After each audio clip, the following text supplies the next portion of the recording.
A quick disclaimer, this episode contains discussions of the September 11th attacks, which may be distressing for some listeners.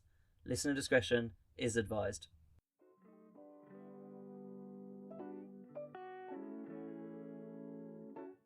Two towers, 4 planes, nearly 3,000 lives lost. But how many truths have we been told? What if I told you a building collapsed that was never hit by a plane? That someone bet millions against the airline stocks days before the attack? Or that a hijacker's paper passport magically floated down from the sky through jet fuel and steel? I hope you're ready for this one. Welcome to Conspiracy.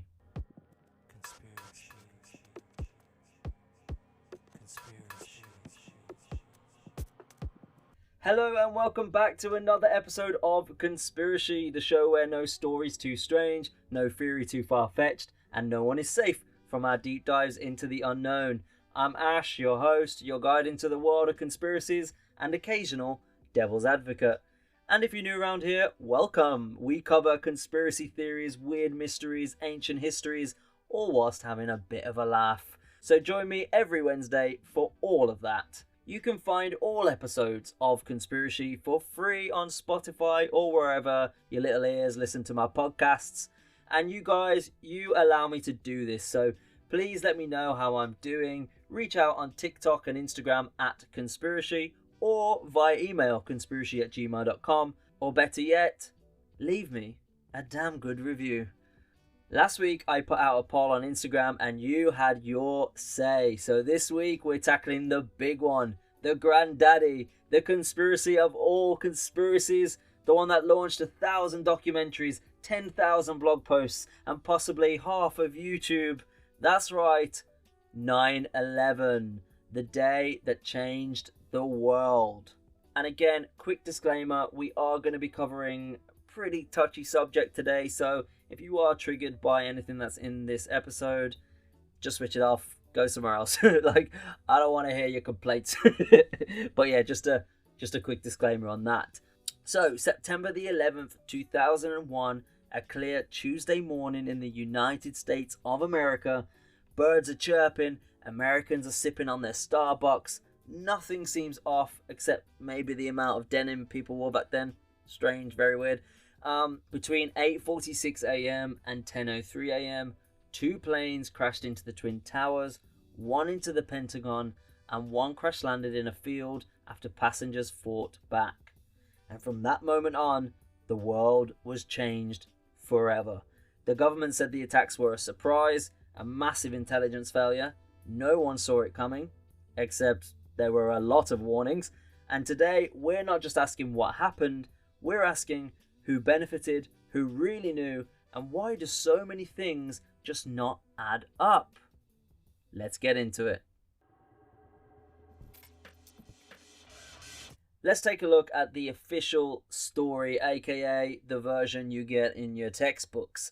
Right, so let's walk through the government's account like it's a guided tour, except instead of a charming old lady with a clipboard, it's Dick Cheney and Donald Rumsfeld whispering behind the curtain. At 8:46 a.m., American Airlines Flight 11 crashes into the North Tower of the World Trade Center. At 9:03 a.m., United Airlines Flight 175 hits the South Tower. At 9:37 a.m., Flight 77 hits the Pentagon. And at 10:03 a.m., Flight 93 goes down in a field near Shanksville, Pennsylvania. The 4 planes were hijacked by 19 terrorists. They weren't from Iraq or Afghanistan, by the way. 15 of them were actually from Saudi. They were Saudi nationals. But let's put a pin in that one. These men boarded the planes with box cutters. Just box cutters, right? That's the sort of thing you use to open your Amazon parcels and accidentally slice your finger with. Like, yeah. So they managed to hijack 4 commercial aircrafts simultaneously with minimal resistance. Now, I don't know if you've ever flown on an American airline before, but let me tell you, I've seen flight attendants wrestle a passenger over the wrong size carry-on. But apparently on 9/11, everyone just went, yeah, go on then, have the plane, it's yours. Do what you want with it. Like, what the fuck? And so they do. They fly the planes into the towers, and the towers collapse because of fire damage. The jet fuel is burning at around 980 to 1500 degrees Fahrenheit, supposedly weakens the steel beams to the point of collapse. But as we all saw, the buildings didn't topple over, they just pancaked straight down. Some engineers do say that that is plausible, but then there's the whole symmetry of the collapse, like someone pressed the big red button that said demolish. And World Trade Center 7, well, that's the spicy bit that you might not know about. So this 47-story building just falls over. No plane hit it, nothing. Just apparently some debris from Tower 1 made it fall. Right. But actually imagine, like, you're in a nearby office and the towers have fallen. You think, well, that's the worst of it. Like, geez, it's a bad day, but that's all. And then hours later, just, bam, another skyscraper just collapses, just falls over out of nowhere. Also, nobody talks about the BBC reporting its collapse 20 minutes before it actually happened. It's literally standing behind the reporter while she says it's already fallen down. But we'll go deeper into that soon, don't worry. But remember, the official story involves no bombs, no explosions, just planes, fire, steel, gravity, end of story. Or is it? So before we continue into the conspiracies, I want to get involved with you, my listeners. Where were you on 9/11? Where were you? They say if you were coherent on that day, you remember exactly where you were and what you were doing. So where were you? Let me know in the comments. Start the conversation. Let me know in the comments. Send me an email. I'd love to know your recall of this day and how you felt. So let me know in the comments, because I definitely know where I was, and here's the story of mine. So I was 7 years old and I'm in a hotel. It's in Marmaris in Turkey. I'm in Turkey at this point, right? And this day, by the way, had the biggest rainfall ever recorded in Turkey at the time. So after the rain stopped, I came down to the lobby with my parents and my brother, and there was a Turkish man in the hotel, and he was watching a really old, big square TV box, like really, really old. The one with like just one aerial pointing up out of it. Like, it was such an old TV. He couldn't speak English, and the report that was on the TV, or what was on the TV, was also in Turkish. And, you know, he was pointing at the TV and crying, and he was like saying to us in Turkish something and pointing at the TV and crying. And I can remember, like, as we were walking away, my parents were discussing, they were saying, like, was he watching a film? Like, what was that? Like, he was very, very emotional over whatever that was, and it kind of looked like America, but it could have been a film. I think my dad said, was he watching Godzilla or something like that?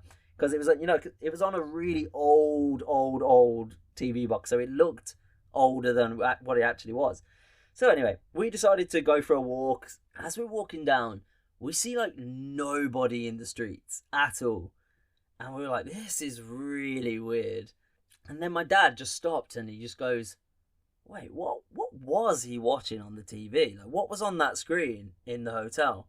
And by the way, this is way before smartphones and going to Instagram to get your news. So I can remember it kind of clicked in that moment that something big was happening, right? So Marmaris, where I was in Turkey, is actually known for being a very English resort in the south of Turkey. It's very popular with British tourists, so there's bars and restaurants everywhere. It's not an ad for Turkey, by the way. Visit Turkey's today, your tomorrow. No, it's not an ad for Turkey. But anyway, so we ended up just like, you know, fast walking to the next bar. I mean, they're one every 200 meters, so it wasn't far to go. And we saw it was just absolutely packed out in there.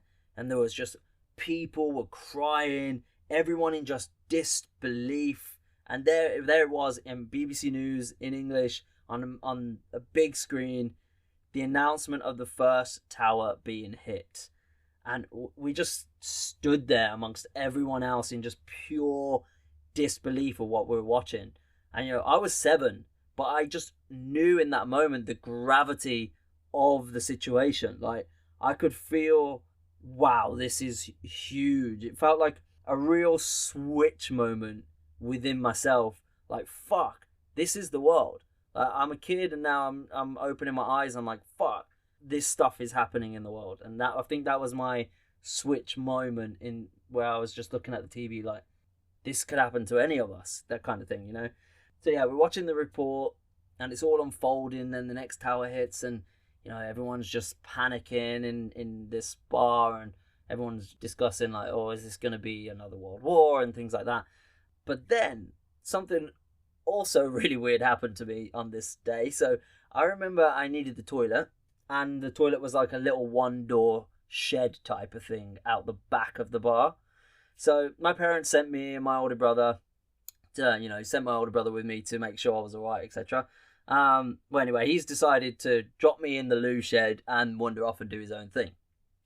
So I'm in the shed finishing up, and then there's a knock on the door, and I'm like, okay. And you know, it was some old Turkish man saying, come with me, boy, I'll take you to your parents. And he's literally like, really like, come with me now. And I just was like, I know this is dodgy. I was like, this is dodgy. This man doesn't know my parents for sure. And you know, turns out this man was trying to abduct me. And when I wouldn't open the door for him, he started to full on bang the door, screaming, get out now, come with me now, quick.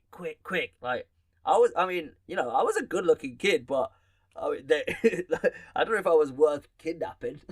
They would have definitely brought me back, that's for sure. But anyway, I just stayed in there, and eventually my parents came out to see where I was. And, you know, remember it was back in 2001, like, you used to let your kids go off and play, and it was normal. You go play outside with your brothers and whatever. So yeah, after quite a while, they came, and I told them what happened. And apparently this man had tried to take another young boy from outside the bar, and that boy's dad stopped it. So yeah, pretty lucky, considering what was happening in the world at that moment. Pretty lucky. Maybe I would just be delivering the Conspiracy podcast in Turkish at this point. I don't know. But anyway, so where were you? Let me know in the comments. Let me know your story. Where were you? All right, let's kick off with the biggie. The theory that made engineers weep and YouTube thrive. Controlled demolition. Now on paper, the Twin Towers fell because of intense heat. Fire melted the metal, weakened the structure, and boom, they went down like a dodgy IKEA wardrobe. Right, but the thing is, they didn't just fall, they collapsed. Symmetrically, neatly, like a Las Vegas casino being turned into a car park. People who've worked in demolition for decades say it looked pretty textbook. A controlled implosion, clean vertical drop, floors folding in on themselves, no leaning, no toppling sideways, no chaos, just precision. And if you're a conspiracy buff, you've seen it. We've all seen the videos over and over again of just how this building falls like it is a demolition. It really does look like a controlled environment, to be fair. And when you think about the sound, right? Let's talk sound. Multiple eyewitnesses, firefighters, police officers, people on the street reported hearing explosions before the buildings start to fall. Not one or two explosions, but dozens of explosions. One firefighter is quoted when he was being interviewed, literally straight after, quote, "We heard a boom, boom, boom, like it was being detonated," end quote. Well, you know, no, that's just how steel beams talk to each other under stress, you know. Nothing to see here. And then there's this World Trade Center 7, right? So a 47-story skyscraper that wasn't hit by a plane, didn't catch a major fire, and still collapsed of its own accord around 5:20 p.m. It's literally like, imagine your garden shed exploding because the neighbor's barbecue got out of hand. Like, that's how ridiculous that is. And there's also a cherry on the top, right? The BBC reported the collapse of World Trade Center 7 live before it happened. Yeah, the anchor literally says it's gone while the building is literally still standing behind her. I mean, if you're going to stick to the script, at least time it right. I mean, I think that was the moment where people went, maybe the mainstream media really isn't out to help us. Maybe they are being controlled. Literally, it's kind of humorous when you think about it. Like, they're being fed a script, they're reading it, and then they're just reading it at the wrong time. Because also, how all of a sudden was all the cameras across the whole of New York City pointing towards the World Trade Centers just as the planes are coming in. Like, it's all a little bit... Right. Now, engineers say World Trade Center 7 came down due to fire damage and structural failure. That no building, before or since, has ever collapsed from fire like that. But to theorists, this wasn't fire, this was thermite. Nanothermite, to be specific. It's a military-grade incendiary. Scientists like Stephen Jones, no relation to Alex, analysed dust samples and claimed to find iron-rich microspheres, which is residue consistent with thermitic reactions. And, it sounds sciencey, it sounds serious. Kind of thing you wouldn't expect from a bunch of falling chairs and fax machines, now would it? And who was in on World Trade Center 7? Oh, just the SEC, CIA, Secret Service, Department of Defense, IRS, and Mayor Gullian's emergency bunker. Oh, and all the documents relating to major Wall Street investigations as well. All gone, destroyed in WTC 7, like someone pressed Control-Alt-Delete on an entire filing cabinet. Now, I'm not saying someone definitely wired up the buildings, but I am saying if you wanted to make buildings disappear and hide some dodgy paperwork, this would be a hell of a way to do it. And if World Trade Center 7 was wired, who's to say the towers weren't too? Was it Al-Qaeda's finest electrical engineers with 47 floors of explosive charges, or was someone else involved? Well, grab your hard hats, mate. We're only getting started. Right, so picture this. You just watched a massive Boeing 767 slice through a skyscraper like it's butter. The building's been engulfed in flames, hotter than a Greggs sausage roll fresh out of the oven.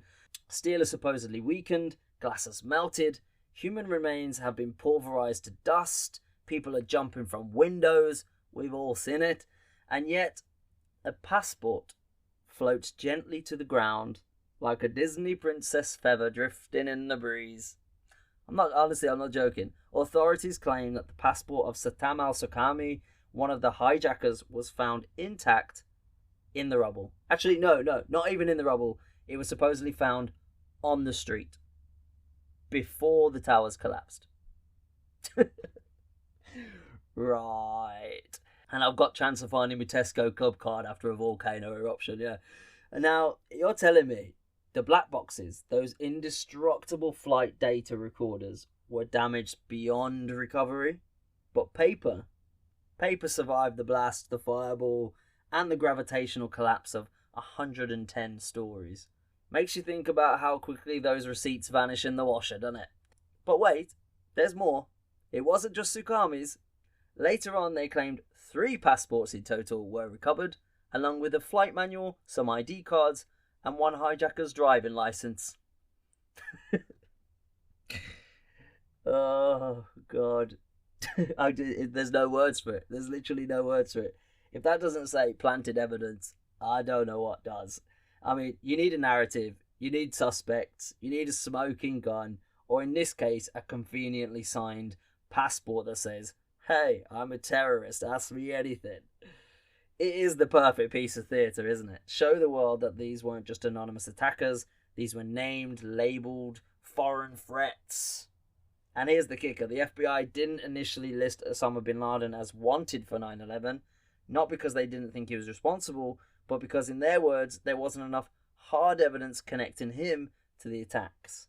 But sure, let's believe in flying passports.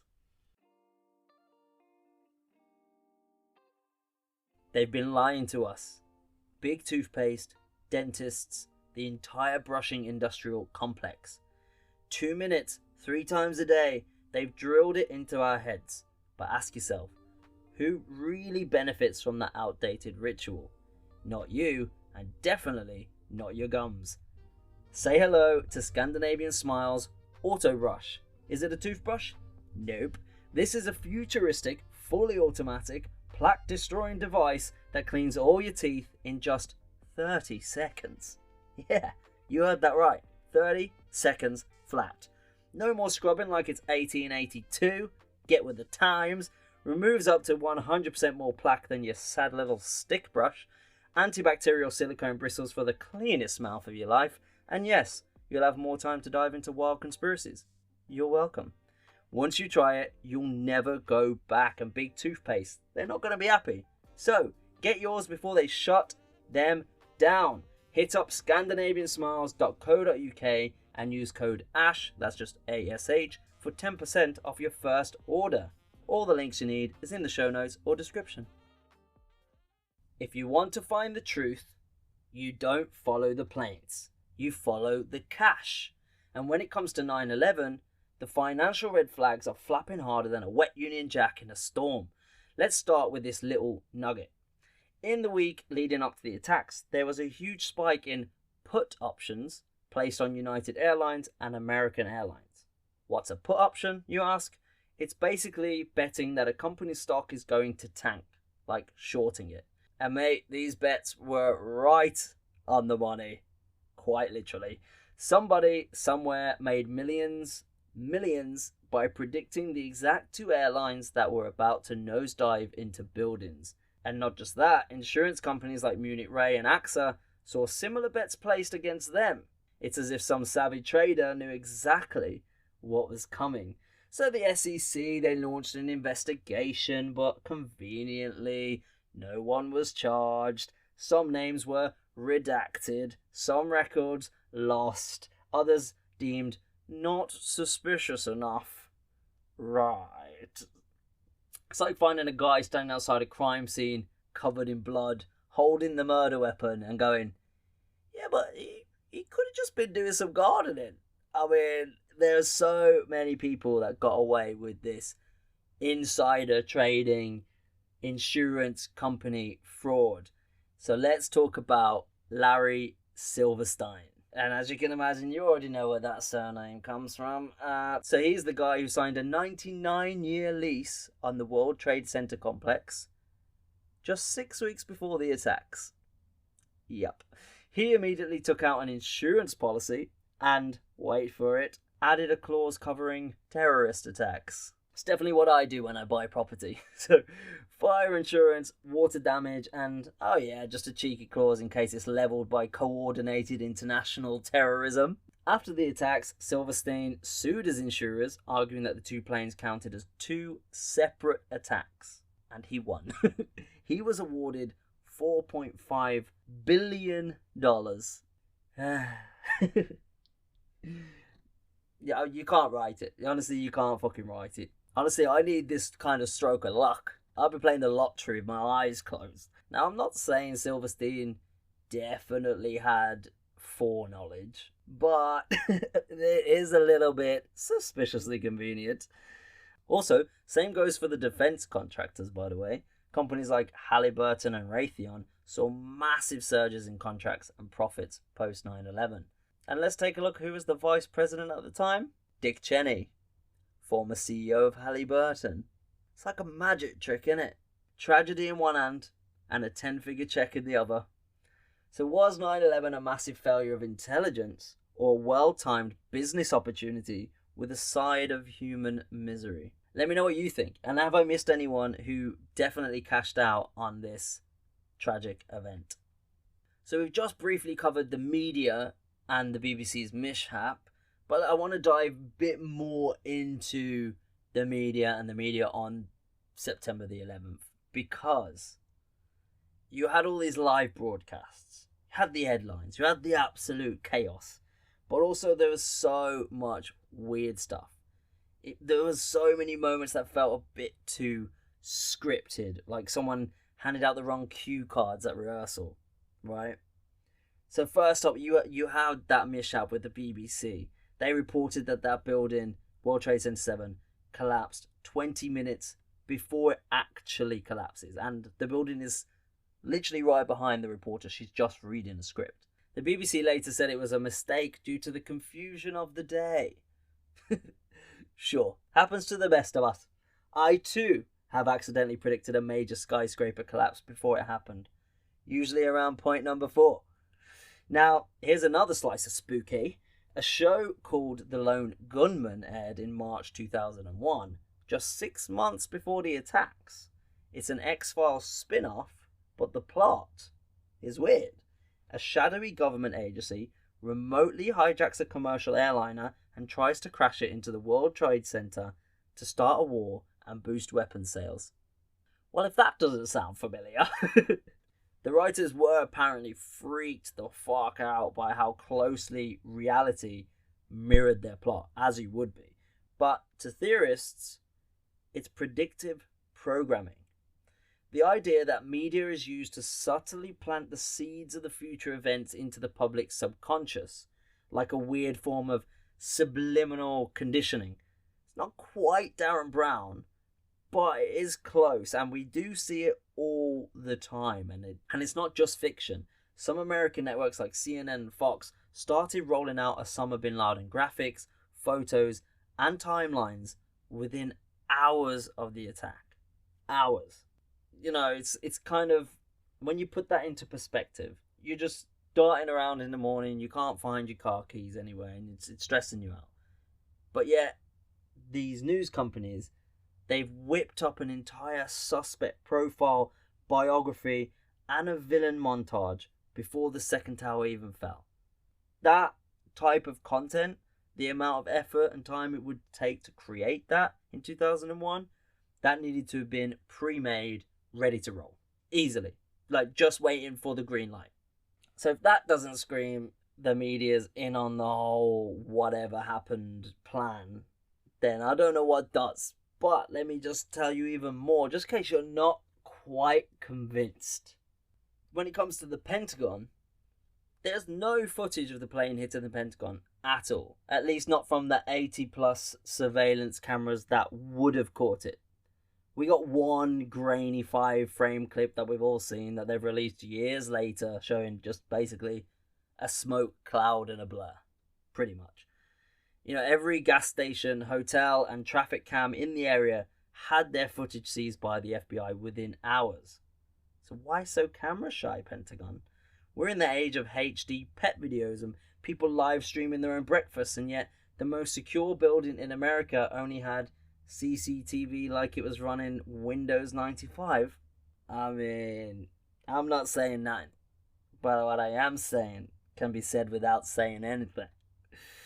Whether it's early reporting, suspiciously fast info rollouts, or vanishing footage, the media's role in 9/11 leaves a lot of questions. Were they just confused? Like, did this just come out of nowhere and they were like, oh my god, get all hands on deck, publish Bin Laden, I don't know, it's his fault? Or were they just reading lines from a script someone handed them a bit too early? So they were just like, okay, we need to say this now. Oh no, we said it too early. The building's still standing, Jenny. The building's still standing. It's not fallen over yet. It's not scheduled for another 20 minutes. What are you doing? Who put this woman on air? I don't know, it is very weird. There's a lot of inconsistencies with it, isn't it? The controlled demolition, it's a bit weird. Then another building just randomly collapses with all of this information inside and Wall Street secrets and all the rest of it. And then you got the media just instantly on it with, oh, it's Bin Laden, and then, oh, and here's the passport we found on the street. Like, come on. So here's the question on everyone's mind.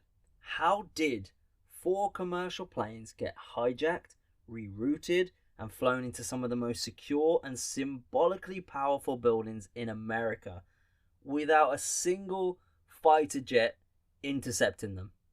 This one bugs the shit out of me, I'm not gonna lie. Well, let's take a look at NORAD, North American Aerospace Defense Command, the giant sky-watching security system that's supposed to scramble jets within minutes if anything suspicious pops up in US airspace. Except on 9/11, they were all apparently too busy playing Top Gun. Because, I'm not making this up, there were multiple military exercises happening that very morning. One was called Vigilant Guardian, another Global Guardian. There was even one simulating a plane crash into a building. Yeah, you've got all of these drills going on, and yet no response. It's like organising a fire drill in a building that's actually on fire and then arguing about whether it's part of the drill or not. Like, so actually when the FAA started calling NORAD for help, they were reportedly confused, saying things like, is this real world or exercise? I mean, if there was ever a time for clarity, it's when passenger planes are flying into skyscrapers. I mean, come on, guys. The response time was a mess. Jets scrambled too late, some were sent the wrong direction, one team was airborne without ammo. Sorry, what? You're telling me the US military had unarmed fighter jets chasing down rogue hijackers over American cities? And get this, Vice President Cheney was reportedly in charge of the military response that morning. No wonder. And there's a now infamous exchange where he asked if the orders still stand. You know, the orders to not shoot down the aircraft. And he replies, of course the orders still stand. Now, if those orders were to intercept and stop the planes, why did none of them get stopped? Who's not doing their job here? Who's lying? Some theorists believe that the war games weren't just a coincidence, obviously. They were a cover. They were distractions. Fog of war style chaos to let the real thing unfold under radar. Others say it was incompetence, plain and simple. But either way, you've got 4 commercial planes zigzagging through the most monitored airspace in the world, and no one lays a finger on them. The most powerful military in human history asleep at the switch. Or did someone pull the plug so they couldn't press the buttons? And with that chilling thought, let's move on to Flight 93, the Let's Roll plane, or as some suspect, the one with the most secrets. Flight 93 is one that's always portrayed as the tragic victory. The passengers who fought back, the heroes who stopped the 4th plane from hitting on the target, most likely the Capitol or the White House. And honestly, it's an incredible story. And if you've ever watched the film Flight 93, that is one of my, I don't know why, it's one of my guilty pleasures. I love that film. It's so powerful, so emotional. And there's a scene where they're all praying at the end, and it's just like, yeah, it's very, very, very emotional. They do it very well for a film. You should check that out for sure. Go watch Flight 93. Great performances by all the actors too. I'm surprised Tom Hanks wasn't in it, to be honest. he's in everything else. But no, yeah, for sure, go check that out. It's such a good film if you've never seen it. But as with most things to do with 9/11, there's a lot that doesn't quite sit right. According to the official account, Flight 93 went down in a field in Shanksville, Pennsylvania, after a heroic revolt. Now, there's a lot of jokes I could make there, but I won't because people died. But here's some interesting points. The debris field, it was massive from the plane crash, right? We're talking spread across miles. One engine was found hundreds of yards away. Luggage and papers turned up in a completely different town.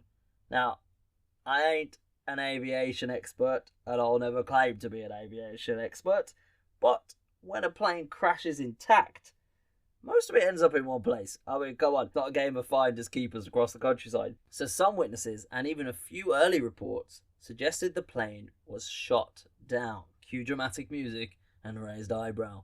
Multiple people reported seeing a small white jet flying overhead just before and after the crash. The kind of plane that doesn't just wander over rural Pennsylvania by accident, let's say. Military, private, something else? It is conspiracy. We're not going there. Officially, NORAD and White House say there was no shoot down order in time, that they were prepared to do it but didn't have to, but some radio transcripts suggest otherwise, that the call may have come through just before the crash. Add to that, locals heard 2 loud booms, some say it sounded like a missile, and here's where it gets even wilder, because there's a theory called the Bumble Planes theory, and I swear I'm not making this up. It suggests that all the passengers from the other flights, the ones that crashed into the towers and the Pentagon, all passengers were rerouted and loaded onto Flight 93, which was then brought down deliberately to tie up the loose ends. Now, I will admit, that is a bit out there, but nothing's ever too wild on conspiracy. So that is a very interesting theory. It's one that I hadn't come across before doing the research. What do you think? Do you think that could be possible? That everyone was rerouted and put onto Flight 93 that was supposed to be on the other planes, and then it was shut down to cover up the loose ends? Why they would do that when they could just fly them into the towers? Maybe they didn't want people fighting back on those other planes, so they wanted just a straight plane just to go into the towers. and then all those other people needed to die because they were supposed to be on the plane, so then they put them on this other one, and then they shot it down in Pennsylvania over a field. I mean, the more I talk myself into it, the more I start to believe it. I'm like, oh, that could have worked. That's what I would have done. It does speak volumes, though, doesn't it, for the whole thing? The idea that Flight 93's narrative was just a bit too perfect, too Hollywood. The heroic stand, the emotional phone calls, the final cry, let's roll. It is stirring stuff, but does it match the physical evidence? Because a smouldering crater the size of a trampoline with barely any wreckage doesn't exactly scream intact jetliner went down here. It does scream something else, to be honest. As I said, the film's great, and the final scenes of that film is amazing, but is that the story that is being made? Is it a bit too Hollywood? Was it a brave fight or a cover-up? One thing's for sure, though, Flight 93 is the mystery within the mystery. Right, here it is. The conspiracy of all conspiracies. That 9/11 wasn't just allowed to happen, but orchestrated by people within the US government, intelligence community, and or military. You've probably heard the phrase inside job thrown around like confetti at a wedding, but let's break down what it actually means in the context of 9/11. So it's not necessarily that Bush and Cheney sat in a basement pushing buttons, but that powerful elements within the system knew something was coming and either didn't stop it or actively facilitated it. Let's talk about foreknowledge. Numerous countries, including Germany, Israel, and even Russia, warned the US about potential attacks involving planes. The CIA reportedly had multiple warnings from foreign intelligence agencies. Even the FBI had red flags. Field agents like Colleen Rowley and Kenneth Williams sent memos about suspicious flight training activity, and Zacarias Moussaoui, the so-called 20th hijacker, was already in custody. And yet, none of it stopped the attacks. Now, incompetence? Maybe. But when you stack it all together, it starts looking suspiciously like willful ignorance. And then there's the neoconservative think tank, Project for the New American Century, PNAC. In 2000, 1 year before the attacks, they released a document calling for massive US military expansion. One quote stands out in particular, and I'm going to read it to you. Quote, "The process of transformation is likely going to be a long one, absent some catastrophic and catalyzing event, like a new Pearl Harbor." Close quote. That's a real line from a real document, written by people who ended up in the Bush administration. And just a year later, the new Pearl Harbor was achieved. Military budget goes through the roof. Again, I think I can say a lot without saying too much. Now, if you're thinking it might be a bit too far-fetched, let's not forget Operation Northwoods. Declassified documents from the 60s revealed that the US military planned to stage fake terror attacks, including hijackings, to justify war with Cuba. So this idea of false flag attack isn't just a conspiracy theory, it's actually a historical fact. It's right there in paper in a declassified document. So if it was an inside job, let's take a look at who would have benefited from 9/11. The military-industrial complex, oil companies, private contractors, intelligence agencies, surveillance tech firms. And let's not pretend the Patriot Act wasn't just ready to go. It passed 6 weeks later. 130 plus pages of surveillance powers, domestic spying, indefinite detention, all sold under the banner of safety. So were the attacks the match? The Patriot Act was the bonfire, just waiting to be lit. Now, again, I'm not saying the entire US government was in on it. I don't want those black suits and ties at my door. Any type suit, thank you. But it's not unreasonable to suggest that some people knew more than they let on. That some saw it coming, that some even wanted it to come. Because in the chaos of that day, a lot of things changed very quickly. Power shifted, money flowed, fear took hold. And once people are scared, you can sell them anything, even endless war. I mean, we've seen it very recently, a few years back. If you scare enough people, they will believe anything, and they will take 4 injections. So where does that leave us? Maybe it was just a catastrophic intelligence failure, a perfect storm of bad luck, missed warnings and institutional incompetence. Or maybe it was something much darker, a reason to go to war, a reason to go into countries and acquire their oil, a way to scare the people, fear-mongering, a way to control people. There's so many endless reasons why this could have been done for the benefit of those in charge. Because when the smoke cleared and the dust settled, the world was already different. And then from that point on, you're told everything's for your safety. From airport shoes off policies to mass surveillance. This was just a necessary evil to keep you safe.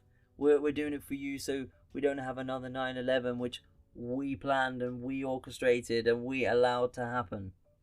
Like, come on now. Also, talking of airport shoes off policies, can we just? It's been a minute now. Come on now. We've got machines. Why are people taking off their shoes? Speed that shit up. Why do we have to separate everything from the bag? It all goes through the same fucking scanner. You can see it's a laptop, and if you think it's something else, open it up. Have a look. Nothing bugs me more than go to the airport and I'm like, here we go again. And there's always 17 people in front of you that have never been to the airport before and don't know how to put the laptop in a separate thing. Oh, it's just, oh god.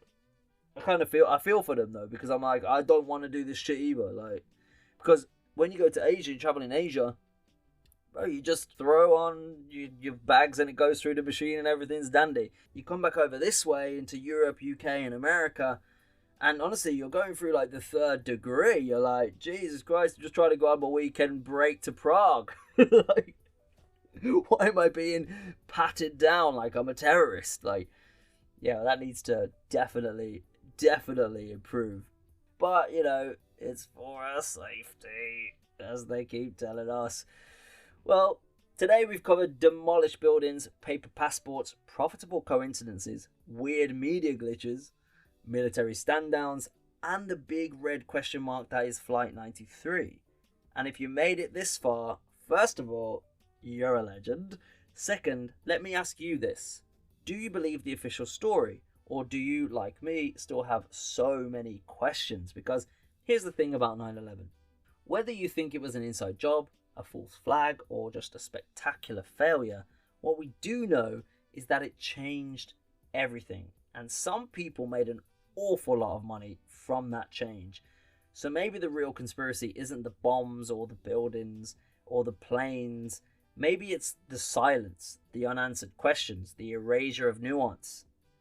That's where conspiracy lives, in that blurry, uncomfortable, wait a fucking second kind of space. And if you've got thoughts, theories, or personal stories about 9/11, send them in. I want to hear from you. Get involved in the comments on Spotify or YouTube, wherever you listen. You can also find me on TikTok and Instagram @conspiracy, or email me conspiracy@gmail.com. So go ahead, drop the first comment. You. Yes, I'm talking to you. Get the conversation started.